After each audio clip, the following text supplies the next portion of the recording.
तो ठाकुर जी त्रिभंग लली उनका स्नान करा रहे थे संत। स्नान के बीच में मीराबाई अपलक नेत्रों से जब देख रही थी तो ठाकुर जी ने अचानक ही ऐसे इशारा किया मीराबाई को, और जैसे ही ये इशारा हुआ मीराबाई का रोम रोम कंपित हो गया, रोए खड़े हो गए, और देखते ही मीराबाई उतावली हो गई। अब तो वो रोने लगी, ये तो मुझे बुला रहे, ये तो मेरे हैं, ये तो मेरे ही हैं, मेरे पास ही रहेंगे, ये तो मेरे हैं। मीराबाई हट करने लगी। दूधाजी बोले, अरे नहीं, हमारे चार भुजानाथ जी हैं ना, वही हैं हमारे, ये संत भगवान के, ऐसे मत करो। संत भगवान भी सुनकर के आश्चर्यचकित हो गए, बोले बालिका आई आती कहने लगी तो मेरे ठाकुर जी। दूधाजी बोले, अब छोटे बालक का स्वभाव होता है, दूसरे के खिलौने को देख के भी रोता है कि ये मेरा है, आप चिंता मत करो, भगवान क्षमा करो। दूधाजी मीराबाई को ले गए, लेकिन मीराबाई तो रोवे, चिल्लावे, ना खावे ना पीवे, छोटी सी मीराबाई। मुझे तो गिरधर लाल चाहिए, मुझे तो वही ठाकुर जी चाहिए। अब मीराबाई कैसे वर्णन करे कि वो मुझे ऐसे बुला रहे थे अपने पास। रात भर रोती रही, माँ बैठी है, पिताजी बैठे हैं, दूधाजी बैठे हैं खिलाने के लिए, लेकिन खा ही नहीं रही कुछ भी, बस रोए जा रही हैं। संत भगवान अपने ठाकुर जी की सेवा कर रहे थे। उनके साथ एक सेवक आया था, उस सेवक को किसी ने जाके बता दिया, बोले कि दूधाजी की जो पोती है मीरा, उसने जब से तुम्हारे ठाकुर जी देखे तब से उसने भोजन पानी सब छोड़ दिया, रो रही है, उसको यही चाहिए। और आपस में चर्चा ऐसी हुई कि भाई देखो, तुम लोग समझो बात को, राजा दूधाजी साधारण नहीं है, और राव दूधाजी की पोती अगर एक दिन दो दिन भोजन नहीं करेगी तो तुमको पता परिणाम क्या होगा। राजा हैं भैया, ये किसी के सगे नहीं होते। संत को डाल देंगे कारागृह में, ठाकुर जी जाके दे देंगे मीराबाई को। सेवक ने जाके ये बात महात्मा जी को सुना दी। बोले महाराज, हम वृंदावन से राव दूधाजी के यहाँ इसलिए आए थे ताकि यहाँ पे बहुत संतों का सम्मान होता है, लेकिन आप सोच लीजिए, वो जो राव दूधाजी की पोती है वो कल से भोजन पानी नहीं कर रही है, एक आध दिन उसने नहीं खाया तो फिर मैं और आप दोनों कारागृह में जाएंगे ठाकुर जी की वजह से। और आधी रात में ही महात्मा अपने ठाकुर जी को छुपा करके झांपी जी में और चले गए मेड़ता से।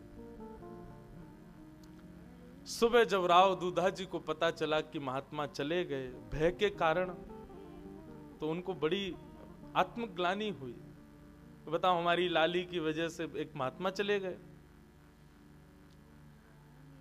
थोड़ी दूर महात्मा पहुंचे, वहां जाकर के ठाकुर जी की पुनश्च सेवा आदि प्रारंभ करने लगे, लेकिन यहां मीराबाई की जो स्थिति है वो दिन ब दिन बिगड़ती जा रही है। महात्मा सेवा आदि करके ठाकुर जी को पौढ़ा के जैसी सोए, ठाकुर जी स्वप्न में प्रकट हो गए और प्रकट होकर के बोले, आपकी सेवा से मैं बहुत प्रसन्न हूं, आपने मुझे सेवा करके बहुत आनंदित किया है, परंतु भगवान अब आपकी सेवा पूर्ण हो चुकी है। मैं अब राव दूधाजी की पोती मीराबाई से अपनी सेवा कराना चाहता हूं, आप कृपा करो, अब मुझको उन्हीं को ही दे दो। संत रोने लगे, बोले मेरी सेवा में कोई कमी? बोले कोई कमी नहीं है भगवान, मुझे बहुत आनंद आता, बहुत सुख मिलता है, परंतु मुझे जिससे जितना भाव चाहिए मैं उतना ही लेता हूं, इससे अति की आपको आवश्यकता नहीं है। संत बोले तो अब आगे मैं क्या करूं, सेवा चली जाएगी। तो बोले अब कथा सुनो, अब तक आप मेरी मूर्ति की सेवा करते थे, अब आप नेत्र बंद करके हृदय में ही चिंतन करो, हृदय में ही मंदिर बना के वहीं सेवा करो, लेकिन मुझे अब जाकर के दूधाजी की पोती को दे दो। संत वापस आए और वापस आकर के राव दूधाजी से कहा, अपनी पोती को बुलाओ। और जैसे ही भक्तिमती मीराबाई आई, नेत्र सूज गए छोटी सी मीराबाई के, खाए पिए नहीं है 2 दिन से।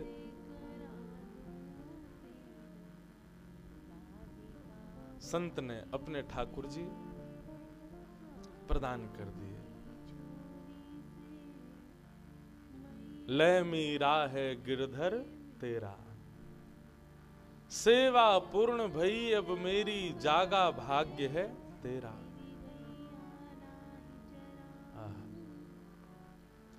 मीराबाई को अपने ठाकुर जी प्रदान कर दिए संत ने।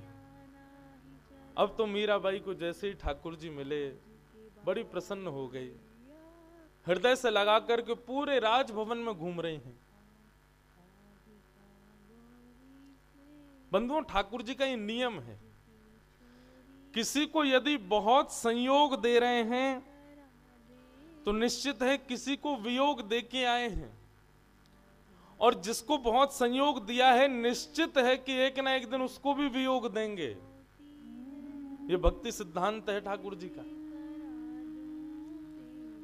वियोग के बिना भक्ति पुष्ट नहीं होती। जो कभी ठाकुर जी के लिए दो नीर जिसके नेत्रों से नहीं निकले, समझो वो अभी वैष्णव हुआ ही नहीं, वो उसके हृदय में अभी भक्ति भाव आया ही नहीं, और वो ना कभी उसको ठाकुर जी ने स्वीकार किया भी नहीं है अभी तक। केवल मंदिर जाना, पूजा आदि अर्चना कर देना, आदि आदि करके पूरा जीवन व्यतीत कर देना मात्र से आपने पुण्य कमाया, लेकिन ठाकुर जी को अर्पित करना ठाकुर जी को अर्जित करना चाहते तो उसके लिए प्रेम लक्षणा भक्ति तो आवश्यक है, और वो बिना विरह के नहीं आ सकती। विरह तो आएगा जीवन में। आप मुझे एक भक्त का नाम बता दो जिसने बिना विरह के ठाकुर जी को पाया हो, एक भी नहीं। इसलिए मैं कथा में कहा करता हूं, विरह वरदान है ठाकुर जी का। संत तो बेचारे रोते हुए वहां से चले गए। अरे कोई अपने हृदय के ठाकुर जी, बंधुओं ठाकुर जी की जब सेवा होती है ना, तो वो जो निरंतर सेवा करते हैं वो मूर्ति थोड़ी मानते हैं, वो अपना चित्त ही मानते हैं। उनको कोई दूर कर दे, क्या स्थिति हो। मीराबाई को कष्ट भी हो रहा है हृदय में कि मेरी वजह से एक महात्मा दुखी हो गए, लेकिन प्रसन्न भी हैं, मेरे नाथ मेरे पास आ गए। संत तो चले गए। अब मीराबाई ठाकुर जी को लेकर के अपने कक्ष में आ गए। सुंदर अपनी ओढ़नी, नई ओढ़नी बिछाई, एक लकड़ी के पाटे पर ठाकुर जी को विराजमान कर दिया। उनके सामने थोड़ी पर हाथ रख के बैठी और उनसे बातें कर रही हैं। तुम तो बड़े प्यारे हो, देखो तुम्हारे नेत्र कैसे हैं। जैसा जोशी जी सुनाते थे कथा में बिल्कुल वैसे ही हो। नाक कितनी प्यारी तुम्हारी है, थोड़ी कितनी सुंदर सी लग रही है। अब तुम मेरे पास आ गए हो, मैं खूब तुमको सजाया करूंगी, खूब तुमसे बातें किया करूंगी, हम दोनों संगी रहा करेंगे। इस प्रकार वार्तालाप कर रही हैं। तुम्हारा मन तो लग रहा है ना, दुखी तो नहीं हो ना, याद आ रही होगी ना संत की, लेकिन क्या करें, अब मुझे तुमसे प्रीति इतनी हो गई और तुमको भी हो गई। बताओ, संत तो चले गए थे, तुम ही आ गए उनके साथ। बेचारे बहुत रोए थे जब जा रहे थे, पर क्या करूं, मुझे तो तुम्हारे साथ ही रहना है। बिल्कुल ये भाव ही नहीं है मीराबाई के हृदय में कि एक कोई प्रतिमा है। वो चर्चा करती हैं और प्रश्न भी करती हैं और उत्तर भी स्वयं ही सुन लेती हैं। हमारे घर में एक और ठाकुर जी हैं, चार भुजानाथ, तुमने देखा उनको? मैं दिखाऊंगी, मैं लेके चलूंगी, उनको देखना। रोज ऐसे बनकर के बैठते हैं जैसे दुल्हा हूं, लेकिन मैं भी उनसे सुंदर तुमको सजाया करूंगी। ऐसी वार्ता मीरा करती। घर के सब लोग मीराबाई के इन भावों को एक बालपन मान करके समझ जाते हैं। राव दूधा जी के पास गई, बोले कि अब तो मेरे गोपाल जी आ गए हैं, दादाजी उनका नामकरण करो। राव दूधा जी बोले कुछ भी नाम धर दो, बहुत सारे नाम हैं इनके। बोले नहीं, आप कोई एक नाम बताओ। बहुत सारे नाम बताए। बोले गोपाल जी रख दो, कन्हैया रख दो, कृष्ण रख दो, माधव रख दो, मधुसूदन रख दो, केशव रख दो, गिरधर रख दो। मीरा बोली अंत में कौन सा नाम बताया आपने? बोले गिरधर। हाँ दादाजी, गिरधर अच्छा नाम है, गिरधर प्यारा नाम है, अब मैं इनको गिरधर बोलूंगी। लेकिन दादाजी गिरधर नाम का मतलब क्या होता है? तब राव दूधाजी मीराबाई को बैठा के सुनाने लगे। ब्रजवासियों के देवता इंद्र की पूजा ब्रजवासी करते थे। तब श्री कृष्ण ने सबको समझाया, बोले कि भैया इंद्र तो देव है, ऐसे 33 कोटि देवताओं के अधिपति नारायण हमारे ब्रजमंडल में गोवर्धन नाथ के रूप में विराज रहे, उनकी पूजा करो। सब ब्रजवासियों ने 56 भोग बनाए, बैलगाड़ियों में सजा करके लेकर के गए और जाकर के गोवर्धन नाथ का अभिषेक किया, परिक्रमा की, पूजा की। इंद्र को गुस्सा आया तो इंद्र ने मेघमाला वर्षा दी और जैसे ही वर्षा बरसने लगी तब नन्हे से बाल कृष्ण ने 7 कोस लंबे चौड़े गिरिराज पर्वत को अपने बाम हस्त की कन्नी उंगली पर धारण कर लिया और उस समय सब ब्रजवासियों ने उनका नाम गिरधर रखा। सुना मीरा, ये हैं तुम्हारे गिरधर। राव दूधाजी कथा सुना रहे थे, लेकिन मीरा से कोई प्रत्युत्तर ना मिलने पर थोड़े भयभीत से हुए। क्या हुआ? पीछे मुड़ करके देखा तो मीराबाई अचेत पड़ी थी।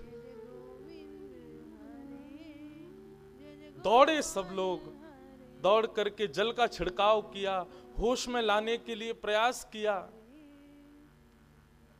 तब जाकर के शाम होते होते मीराबाई को चेतना आई और मीराबाई को मानो कुछ स्वप्न जैसा दिखा, कुछ दृश्य दिखे जो माधवी के रूप में उन्होंने दर्शन किया। वो सारी स्थिति उनको थोड़ी थोड़ी स्मृति में आने लगी। मीराबाई अब थोड़ी और शांत रहने लगी, उनको थोड़ा थोड़ा अनुभव होने लगा, अपने पूर्व जन्म की स्मृति थोड़ी थोड़ी जागने लगी।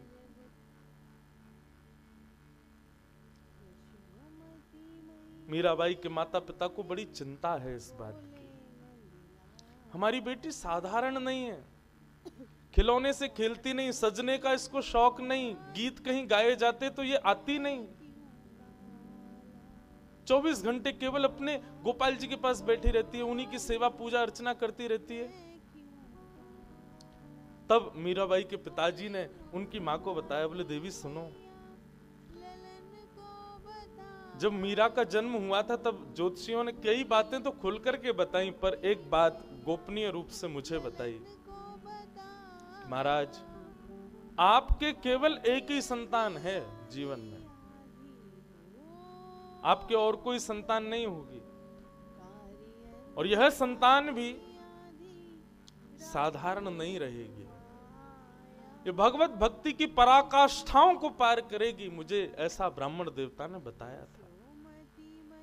तुम देखो ना, हमारे मेड़ता में कितने संत आते हैं, कितने वैष्णव आते हैं। अरे भले ही परिवार के लोग प्रसन्न नहीं होते मीरा की स्थिति से, लेकिन तुम देखो ना, जितने भी संत आते हैं मीरा को देख के कितने हम लोगों को आशीर्वाद देके जाते हैं कि तुम सौभाग्यशाली हो, ऐसी बेटी है तुम्हारी। कितना संत आशीर्वाद देके जाते हैं। बंधुओं, ये बात निश्चित है कि आप जब भगवत भक्ति के अनुगामी बनेंगे तो परिवार तो आपसे दूर हो ही जाना है, धीरे धीरे सब दूर होंगे। इसलिए मैं पहले ही निवेदन कर दूं, जिनको परिवार में ही रहना है और परिवार से ही संपूर्ण जीवन यापन करना है, भक्ति के मार्ग के बाउंड्री लाइन पे ही रहना, भीतर मत आ जाना, क्योंकि भीतर आए सब छूट जाएगा। और आप छोड़ोगे ऐसा नहीं, वो छोड़ देंगे आपको। मीराबाई की स्थिति राजा राव दूधाजी के घर में किसी को नहीं भाती, लेकिन जितने भी संत आते हैं सबको भा जाती है। और इसी बीच एक अद्भुत संत का आगमन हुआ मीरा जी के जीवन में, जिनका नाम था श्री निवृत्तिनाथ जी। राव दूधाजी अपने पूरे परिवार के साथ डाकोर जी रणछोड़ राय भगवान का दर्शन करने के लिए निकले मेड़ता से। एक एक रात्रि दिन भर चलते, रात में एक जगह पड़ाव होता, फिर दिन भर चलते, फिर रात्रि पड़ाव होता। एक दिन रात्रि में एक नदी के किनारे एक जगह पड़ाव हुआ, वहीं पर सबके शिविर लगाए गए और सब रुके हुए थे। चर्चाएं आदि सब चल रही थी। राव दूधा जी भोजन के लिए बैठे, तभी उन्होंने कहा मीरा कहाँ है, बुला के लाओ। सबने ढूंढा लेकिन पूरे शिविर में मीराबाई नहीं मिली। तब किसी ने देखा कि वहीं पीछे एक नदी थी और उस नदी के ऊपर चट्टान के ऊपर मीराबाई बैठी। सबने जाकर के मीराबाई को देखा तो मीराबाई नदी के उस पार बैठे हुए एक महात्मा को देख रही हैं, उन महात्मा का दर्शन कर रही हैं। राव दूधा जी ने कहा मीरा क्या कर रही हो? दादाजी कोई वैष्णव संत बैठे हैं सामने, मुझे उनका दर्शन करके बहुत सुख मिल रहा है, इसलिए मैं उनको देख रही थी। राव दूधा जी ने पूरे सैनिकों के साथ जाके, परिवार के साथ जाके महात्मा को प्रणाम किया। श्री निवृत्तिनाथ जी बैठ करके थोड़ी देर सत्संग आदि हुआ। मीराबाई ने वहां भी कुछ जिज्ञासाएं की। निवृत्तिनाथ जी मीराबाई की जिज्ञासा से बड़े प्रसन्न हो गए और उन्होंने भी वही कहा जो हमेशा संत कहते थे। बोले कि दूधा जी आपकी ये लाली साधारण नहीं है, इसके भाव, इसके प्रश्न बताते हैं कि ये साधारण नहीं है।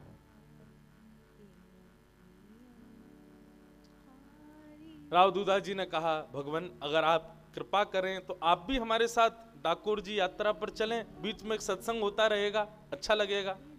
बंधुओं एक बात आप हमारी बहुत ध्यान से समझ लीजिएगा, आपको ठाकुर जी प्रिय लगते हैं तो आपके हृदय में क्या भाव आएंगे मुझे नहीं पता, पर ठाकुर जी को आप प्रिय लगते हो तो निश्चित है कि आपको वैष्णव संत और सत्संग इनमें बड़ी रुचि हो जाएगी।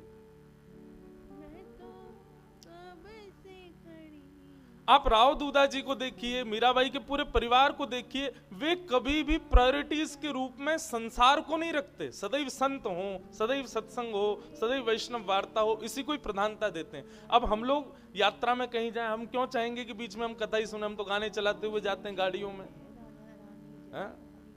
गाने सुनेंगे, कुछ भी उधम करते हुए, नाचते गाते हुए, खेलते कूदते हुए जाना प्रिय लगता है।